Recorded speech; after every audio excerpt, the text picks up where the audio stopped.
Class is now in session. I'm Professor Hockey, and today we'll be discussing, should the Sharks buy out Martin Jones this offseason? Now, there are many differing opinions about what the San Jose Sharks should be doing during this offseason between many of the different fans that the Sharks have, and there seem to be falling into three different categories.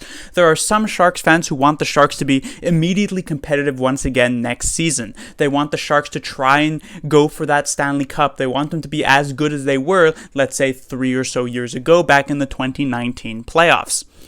Then there are the contingent of Sharks fans that are looking to be competitive and maybe make a run for the playoffs, but aren't necessarily expecting a Stanley Cup in the near future. These are the fans who are saying that the Sharks should try and get back into the playoffs, but don't actually mortgage the future to do that. So don't trade any sort of draft picks, don't trade any prospects, and just do what you can with the cap space that you have and the players that you have to try and make it back. And then there's the third contingent of Sharks fans who want the Sharks to just completely burn it down, trade away any player who has any sort of value that isn't named Mario Ferraro, pick up some of the future value for the San Jose Sharks, picking up some draft picks or some prospects, and hope to be competitive once again in 3, 4, maybe even 5 seasons.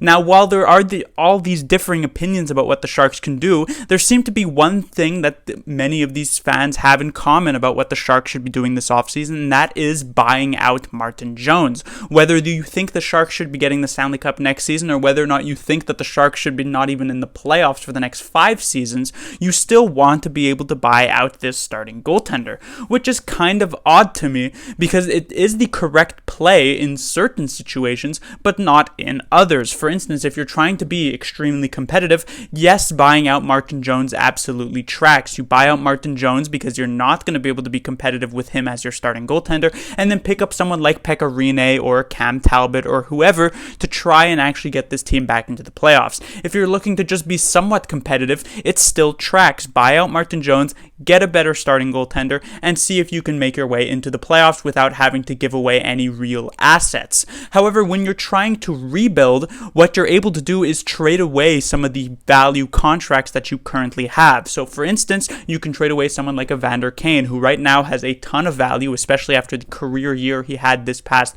season in the shortened season.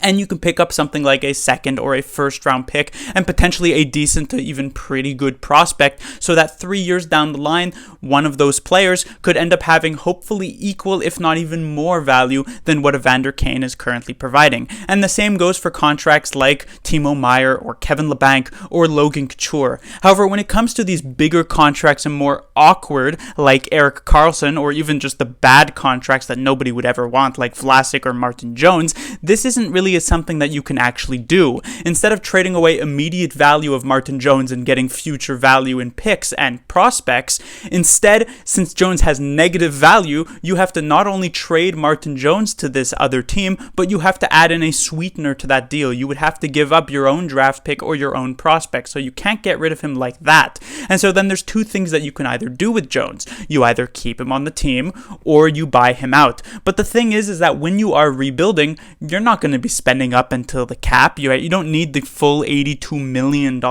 because you're not trying to build a competitive team. So once you trade Couture, once you trade Logan Couture in this type, once you trade Evander Kane in this type of burn it all down rebuild, you're freeing up a ton of cap space. I mean, you probably even need Martin Jones to be able to make it to the cap floor in a situation like that. And so why would you buy out Martin Jones at all at that point? You might as well just let the contract finish. To also bring up another reason, the financial reason, the fact that the Sharks would be rebuilding over the next 3-4 years would mean that, the attendance for Sharks games could absolutely end up being downwards trending. And if you're Hasso Plattner at that point, you wanted to be able to save costs where you can, and buying out Martin Jones yet still having to pay out his full contract even if it's not counting against the cap, and then signing a different goaltender and having to pay 2 different goaltenders at once is probably not something you want to do. So you might as well pay out the money that you owe to Martin Jones and just let him stay in net. The other positive there, ironically enough, is that Martin Jones staying on your team in a rebuild may actually help you lose more games compared to picking up a different goaltender in that situation. So while Martin Jones buying him out in a competitive look for the 21-22 season is absolutely the correct choice. Buying him out if you're looking to rebuild, I would say there's no reason to do so. So that really transforms the question of should the Sharks buy out Martin Jones to what are the Sharks going to be doing next season. And based on the comments that we have heard from Doug Wilson over the past few weeks, he seems to be heading towards a sort of retooling phase compared to a rebuilding phase. Now, Doug Wilson has used this type of language before. That was at the end of the 2014 season, in which the Sharks were actually reverse swept by the Los Angeles Kings. This was one that Doug Wilson said, we need to retool, go for one step backwards to take two steps forwards. And we saw in the 2015 season that the Sharks were not particularly competitive.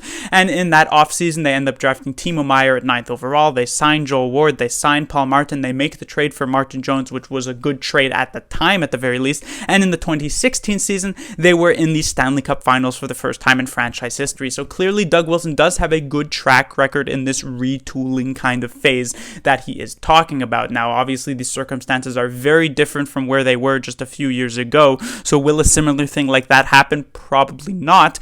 But it does seem to be the case that the Sharks will be going for that middle ground choice where they'll likely try to be competitive over the next season without having to trade away any real assets that they currently have.